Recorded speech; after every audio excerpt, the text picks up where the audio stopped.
السلام علیکم۔ وعلیکم السلام۔ میرا نام شان ہے اور میرا موضوع سے ہٹ کے سوال تھا۔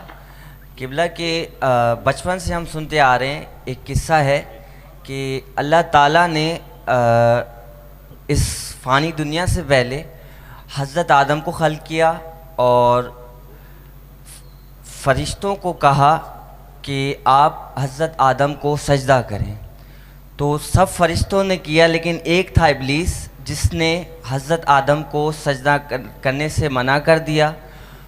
تو اس سے متعلق میرے 3 سوال ہیں۔ پہلا سوال یہ کہ حضرت آدم کو ہی اللہ نے سجدہ کرنے کو کیوں کہا، کیونکہ حضرت آدم تو ناخدا ہیں؟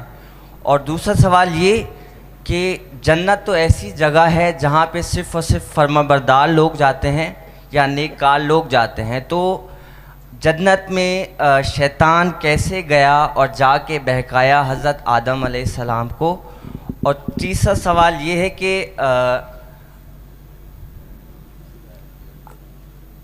شیطان کا جھگڑا حضرت آدم سے تھا، تو آج تک شیطان ہمیں کیوں بہکا رہا ہے؟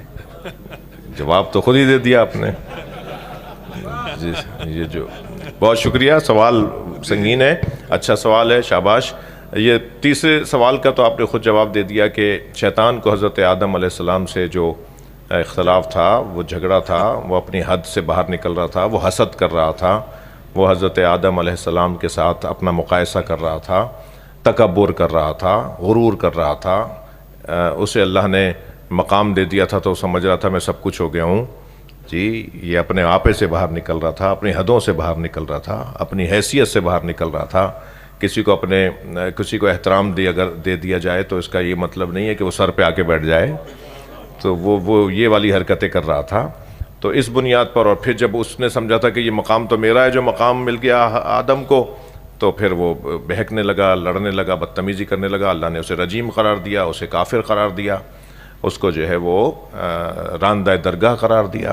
تو پھر اس نے کہا کہ وہ جھگڑے والی بات جو آپ کہہ رہے ہیں، وہ اس نے کہا کہ میں لاغوینہم اجمعین، میں ان سب کو بہکاؤں گا، آدم و آدم کی نسل کو بہکاؤں گا۔ آدم کو تو جا کے وہ جو حضرت آدم کو جا کر اس نے گندم کھانے کا یا جو بھی پودا تھا، لا تقربا ہذہ الشجرہ، اللہ نے کہا تھا کہ اس درخت کے قریب نہ جانا، اور پھر حضرت آدم اور حضرت حوا اس درخت کے قریب گئیں۔ وہ جو شیطان نے انہیں، وہ اسے ہم ترک اولا کہتے ہیں، ترک اولا۔ حضرت آدم علیہ السلام اور حضرت حوا کو مثلاً میں مثال دے رہا ہوں اپنے بچوں کو سمجھانے کے لیے کہ ایک ہفتے بعد تو ویسے ہی زمین پر آنا تھا، زمین کے لیے خلیفہ بنایا تھا نا، جنت میں رہنے کو تو نہیں بنایا تھا انہیں۔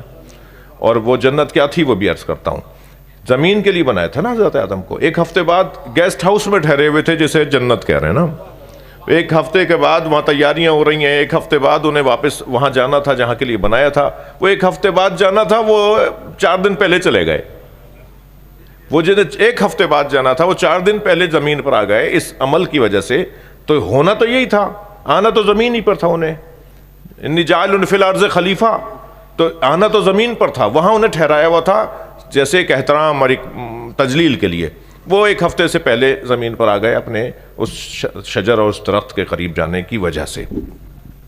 اور جہاں تک بات یہ ہے کہ شیطان وہ جنت میں کیسے چلا گیا، دیکھیں وہ جنت بے معنی خوش آب و ہوا جگہ، وہ جنت جو اعمال کے بعد ملے گی اس سے نکلنے کا تصور ہی نہیں ہے، اعمال کے بعد جو ملنے والی جو جنت ہے۔ تو جنت لغوی طور پر ہر اس چیز کو کہیں گے کہ جہاں ہریالی، پھول، پودے، خوبصورتی زمین کو ڈھانپے ہوئے ہو۔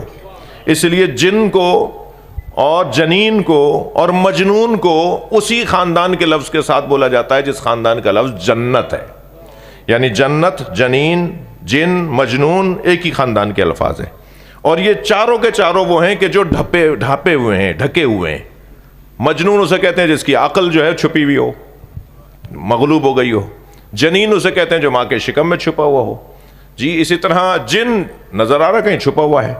جنت کو جنت اس لیے کہتے ہیں کہ پھولوں سے چھپی ہوئی ہے، خوبصورتیوں سے چھپی ہوئی ہے۔ تو ایک خوبصورت جگہ تھی، ایک آب و ہوا سے مزین جگہ تھی، خوش آب و ہوا جگہ تھی، ایک اچھا ماحول تھا جہاں حضرت آدم علیہ السلام کو رکھا تھا۔ اور پھر وہاں سے وہ ایک ہفتے بعد آتے، مثلاً وہ 4 دن پہلے آ گئے، یعنی 2 دن پہلے آ گئے، 4 دن پہلے آ گئے، یہ ترک اولا تھا۔ جی